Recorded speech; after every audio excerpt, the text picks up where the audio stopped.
And lastly, for our core beers, these are our year-round ones, but this is our new style. So this is our East Coast style IPA, Citrus Grandis.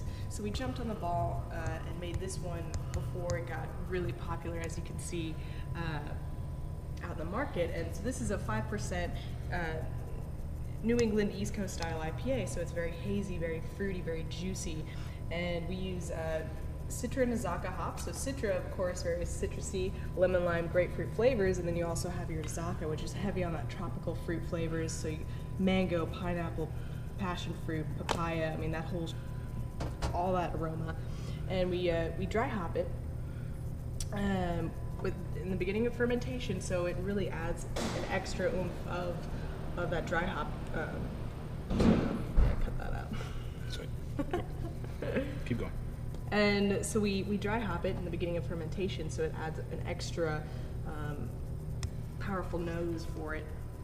And so we use the wheat and oats malt as well for this to add to that haze, which is extremely important. So what's really important when you're about to open these guys, because of the haze with gravity and the cold, I mean, the proteins naturally fall out to the bottom. That's why you see, you have to swirl before you pour, but right before you open them, just kind of like tip it back a little bit, like maybe 3 times, because you'll see the sediment at the bottom, and you want that all in suspension, because that's where a lot of that flavor also comes from.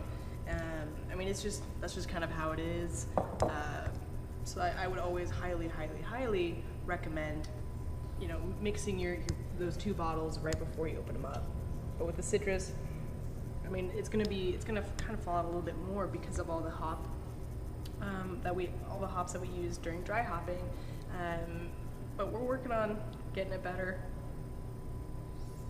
making it more stability, but it's a nice, easy IPA, and it's only 45 IBUs. So what's nice is to say that, it's a nice entryway into IPAs. So some people might be, a little on the other side about not having IPAs because it's too bitter or too much alcohol, like 7%, 70 IBUs. I mean, ours is, again, drinkability, consistency, and balance. And so with the 5%, 45 IBUs, it makes it extremely easy to drink. I mean, you can have multiple and still walk and still taste things afterwards.